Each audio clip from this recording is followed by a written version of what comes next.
Don't forget to like, subscribe and share the videos. Welcome to Ganesh IAS Academy. Today we are going to discuss a topic which is important for the upcoming UPSC 2025 prelims. Okay, so என்ன topic சொல்லி பார்த்தோம் அப்படின்னா gap emissions report 2024. ஓகேவா, இது வந்து recent time வந்து UNEP வந்து release பண்ணியிருக்காங்க.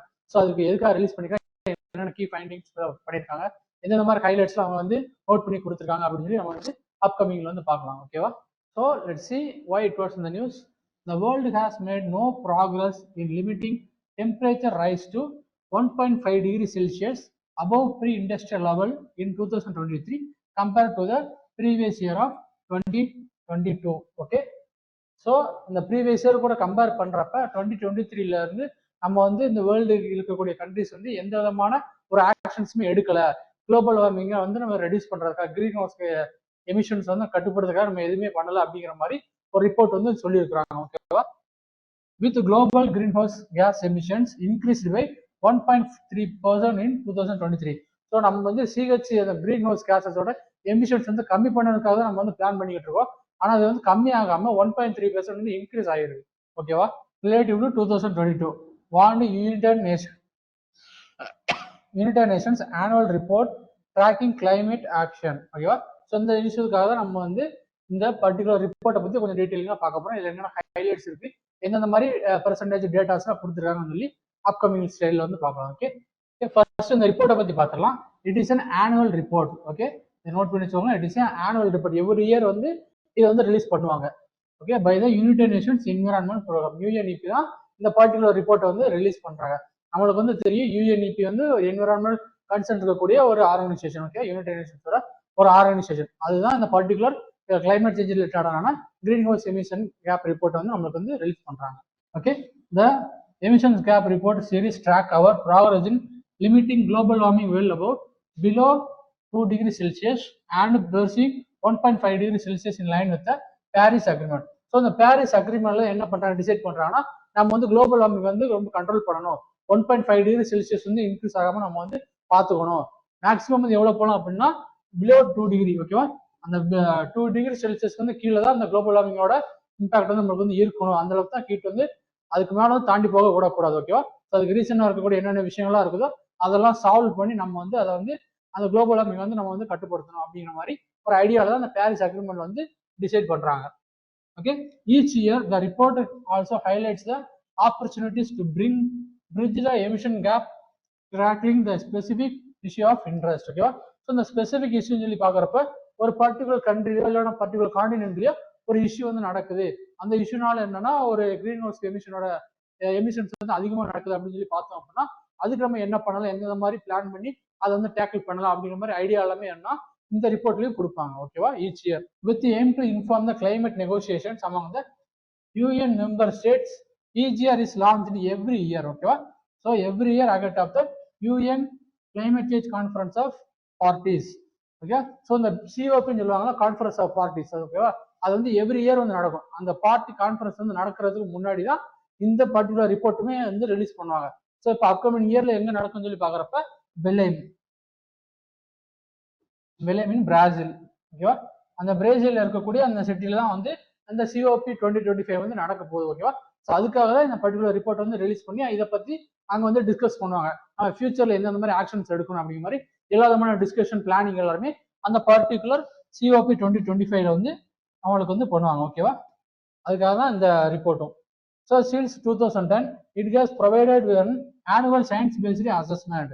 ஓகேவா, இல்லைன்னா சயின்டிபிக் பேஸ்டான அசஸ்மெண்ட்லாம் பண்ணி தான் இந்த ரிப்போர்ட்டை வந்து ரிலீஸ் பண்றாங்க. சேட்டலைட் யூஸ் பண்றது, அதுக்கப்புறம் சின்ன சின்ன எக்யூப்மெண்ட்ஸ்லாம் வச்சு அவங்க வந்து சயின்டிஃபிக்கா ப்ரூவ் பண்ணி தான் அந்த எமிஷன் இந்த அளவுக்கு இன்க்ரீஸ் ஆயிருக்கு அப்படின்னு சொல்லி ஃபைண்ட் பண்ணி அவங்களுக்கு வந்து ரிப்போர்ட்டா வந்து ப்ரொவைட் பண்றாங்க. Okay, of the gap between estimated future global greenhouse emissions. ஓகேவா, ஸோ இந்த சயின்ஸ் பேஸ்ட் அசஸ்மெண்ட் மூலமா என்ன சொல்றாங்க பாக்க, எவ்வளவு இருக்கும் மட்டும் கண்டுபிடிக்காம ஃபியூச்சர்ல வந்து எவ்வளவு எமிஷன்ஸ் நடக்கிறதுக்கான வாய்ப்புகள் வந்து இருக்குது.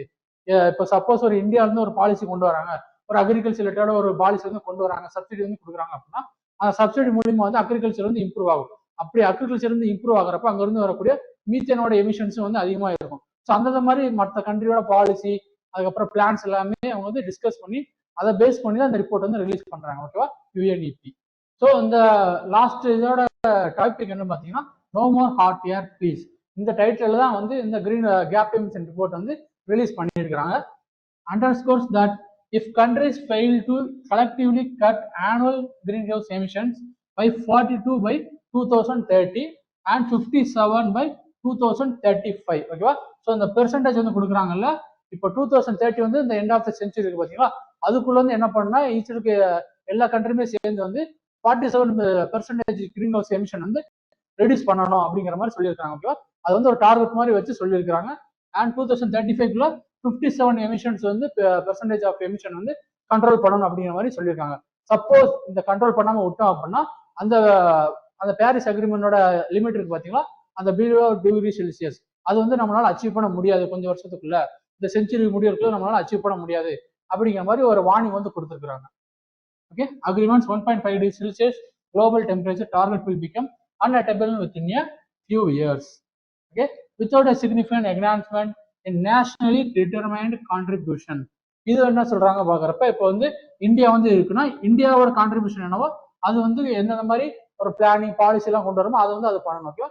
அந்த மாதிரி ஆஸ்திரேலியா வேற ஏதாச்சும் ஒரு டெவலப்பிங் கண்ட்ரிஸ் இருக்கு, இல்லைன்னா அண்டர் டெவலப்பிங் கண்ட்ரிஸ் வந்து அப்பதான் அவரோட இண்டஸ்ட்ரியல் வந்து அதிகமா இருக்கும், நிறைய எமிஷன்ஸ் நடக்கும். ஓகேவா? ஸோ அந்தந்த கண்ட்ரிக்கு தேவையான அந்த கான்ட்ரிபியூஷன்ஸ் எல்லாமே அவங்க வந்து பண்ணணும். அப்பனால்தான் நம்ம இந்த கிரீன் ஹவுஸ் கேஸ் எமிஷனோட கண்ட்ரோல் பண்ணி நம்மளுக்கு வந்து அந்த below 2°C வந்து நம்மளால அச்சீவ் பண்ண முடியும். ஓகேவா? So targets UNEP warns global temperature would rise by 2.6 to 3.1°C. இந்த அளவுக்கு வந்து நம்மளுக்கு வந்து அந்த குளோபல் வார்மிங் வந்து இன்க்ரீஸ் ஆகிறதுக்கான வாய்ப்புகள் வந்து இருக்குது. இந்த மாதிரி ஒரு நேஷனல் டிட்டர்மைன்ட் கான்ட்ரிபியூஷன் வந்து அந்தந்த கண்ட்ரிஸ் வந்து எதுவுமே பண்ணாம இருந்தா இது வந்து நம்மளுக்கு வந்து தாண்டறதுக்கான வாய்ப்புகள் இருக்குன்னு சொல்லி சொல்றாங்க. ஓகேவா? வார்னிங் கொடுக்குறாங்க. செஞ்சுரி சேண்ட். So CHS emissions increased by the 1.3% in 2023. So நமக்கு முன்னாடி நியூஸ்ல பார்த்த மாதிரி 1.3% வந்து இன்க்ரீஸ் ஆயிருக்கு. நம்ம வந்து டிக்ரீஸ் ஆகிறதுக்கு நம்ம வந்து பிளான் பண்ணி நம்மளுக்கு வந்து பாலிசியில கொண்டு வந்து இம்ப்ளிமெண்ட் பண்ணிக்கிட்டு இருக்காங்க. பட் அது வந்து ரெடியூஸ் ஆகாம 1.3% வந்து இன்க்ரீஸ் ஆயிருக்கு. ஓகேவா? ஸோ அதனால இந்த COP 2025 மீட்டிங் வந்து கொஞ்சம் நம்மளுக்கு வந்து இன்ஃபர்மேட்டிவான நியூஸஸ் வரதுக்கான வாய்ப்புகள் இருக்கு. Okay, so related to 2022 with the power sector being the largest contributor. So இருக்கையிலே அதிகமா நம்மளுக்கு வந்து எந்த செக்டார்ல இருந்து அந்த எமிஷன் வந்து அதிகமா இருக்குன்னா power sector. So power generation சொல்லி பாக்குறப்ப அந்த கோல் யூஸ் பண்றது அந்த மாதிரி எல்லாமே சேர்த்துதான் பவர் செக்டார் இருக்கும். ஓகேவா? ஸோ அங்க இருந்து அதிகமான நம்மளுக்கு வந்து எமிஷன்ஸ் வந்து கிடைக்குதுன்னு சொல்லி சொல்றாங்க. Followed by transport, agriculture, industry. So first பிளேஸ்ல பாக்குறப்ப பவர் இண்டஸ்ட்ரி, அதுக்கப்புறம் டிரான்ஸ்போர்ட், அக்ரிகல்ச்சர், அதுக்கப்புறம் மற்ற இண்டஸ்ட்ரீஸ். ஓகேவா? ஸோ இந்த ரேங்கிங்ல தான் வந்து எமிஷன்ஸ் வந்து குளோபல் வைஸ் வந்து இருக்குது. Okay, among major economies. So major economy சொல்லி பாக்குறப்ப நம்மளுக்கு வந்து இந்தியா வந்து இப்போ 5th லார்ஜஸ்ட் எக்கானமியா இருக்கு பாத்தீங்களா. ஸோ அதுபடி பாக்குறப்ப in India financial year of 2023 recorded steepest increase in CHG emission. ஓகேவா? Climbing 6.1%. So previous year compare பண்றப்ப நம்ம இந்தியாவில் வந்து 6.1% வந்து இன்க்ரீஸ் ஆயிருக்கு. கிரீன் ஹவுஸ் எமிஷனோட இது வந்து இன்க்ரீஸ் ஆயிருக்கு சொல்லி சொல்றாங்க. நம்ம வந்து இப்போதான் டெவலப்பிங் ஆகிட்டு இருக்கோம். ஓகேவா? ஸோ அந்த மாதிரி பாக்குறப்ப நமக்கு வந்து நிறைய இண்டஸ்ட்ரி வந்து புதுசாக வந்து ஃபார்ம் பண்றாங்க. அந்த மாதிரி விஷயங்கள்னால நம்மளுக்கு வந்து அட் த சேம் டைம் வந்து பாப்புலேஷன் அதிகமாயிட்டு இருக்கு. பாப்புலேஷன் அதிகமாகிறப்ப அவங்களுக்கு வந்து வெஹிக்கிள்ஸ் வந்து தேவைப்படும், டிரான்ஸ்போர்ட் வந்து யூஸ் பண்றாங்க. பெட்ரோல் வந்து அந்த பர்ன் பண்றப்ப அதுல இருந்து வரக்கூடிய கிரீன் ஹவுஸ் எமிஷன்ஸ். ஓகேவா? ஸோ இதெல்லாமே சேர்ந்து வந்து நம்மளுக்கு வந்து ஒரு ஸ்டீப்பஸ்ட் இன்க்ரீஸ் வந்து கொடுத்துருக்கு. ஓகேவா? அப்போ 6.1% வந்து இன்க்ரீஸ் ஆயிருக்கு. ஸோ நம்மளுக்கு அடுத்தபடியா இருக்கிறப்ப சைனால வந்து 5.2% வந்து இன்க்ரீஸ் ஆயிருக்கு. ஓகேவா? கிரீன் ஹவுஸ் எமிஷன்ஸ் வந்து. ஸோ இதெல்லாம் கண்ட்ரோல் பண்றதுக்காக தான் இந்த ரிப்போர்ட்ல இந்த டேட்டாலாம் கொடுக்குறாங்க. அப்கமிங் COP மீட்டிங் வந்து இதை பத்தி டிஸ்கஸ் பண்ணுவாங்க. ஸோ ப்ராக்டிஸ் கொஸ்டின் சொல்லி பார்க்குறப்ப which of the following institution has released the emissions gap report 2024? Okay, அதுக்கப்புறம் intergovernmental plan for climate change, world wide fund for nature, United Nations framework for convention on climate change, United Nations environment programme. ஓகேவா? ஸோ கரெக்டான answer வந்து நீங்க வந்து தெரிஞ்சா கீழே comment செக்ஷன்ல போடுங்க, நானும் உங்களுக்கு வந்து பின் பண்ணி வைக்கிறேன். ஓகேவா? ஸோ இந்த கேப் எமிஷன்ஸ் ரிப்போர்ட் படி பார்க்குறப்ப நம்மளுக்கு வந்து கிரீன் ஹவுஸ் கேஸ் எமிஷன் தான் மெயினாக வந்து ஃபோக்கஸ் பண்ணியிருக்காங்க. ஓகேவா? ஸோ எந்தெந்த கண்ட்ரி வந்து எவ்வளோ வந்து ரிலீஸ் பண்ணியிருக்கா அப்படின்னு சொல்றாங்க. நம்ம இந்தியாவில் பார்க்குறப்ப 6.1% வந்து இன்க்ரீஸ் ஆயிருக்கு. ஓகேவா? ஸோ நம்மளுக்கு வந்து இது வந்து இந்த டேட்டால வந்து நம்மளுக்கு வந்து மெயின்ஸ் பாயிண்ட் ஆஃப் வியூ வந்து கொஞ்சம் ஹெல்ப்ஃபுல்லாக இருக்கும். நீங்க வந்து இந்த ஏதாச்சும் ஒரு பாயிண்ட் எழுதுறப்ப நம்ம இந்தியாவில் வந்து கிரீன் ஹவுஸ் எமிஷன் வந்து அதிகமாக இருக்குது, அது வந்து ஃபியூச்சர் வந்து நம்மளுக்கு வந்து ரெடியூஸ் பண்ணணும் அப்படிங்கிற மாதிரி ஒரு கீ பாயிண்ட் மாதிரி சஜஷன் மாதிரி நீங்க வந்து கொடுத்துக்கலாம். ஓகேவா? ஸோ இதை பத்தி வேற ஏதாச்சும் ஒரு டவுட் இருந்துச்சு அப்படின்னா கீழே கமெண்ட் செக்ஷன்ல பின் பண்ணுங்க, நான் உங்களுக்கு வந்து ரிப்ளை பண்றேன். ஸோ கண்டினியூவா வீடியோ பாருங்க. அப்கமிங் வீடியோஸ்ல நிறையான இன்ஃபர்மேட்டிவான நம்மளுக்கு வந்து டாபிக்ஸ்லாம் வரப்போகுது. ஓகேவா? So see you in the next video. Until the bye from Ganesh IAS Academy. Thank you.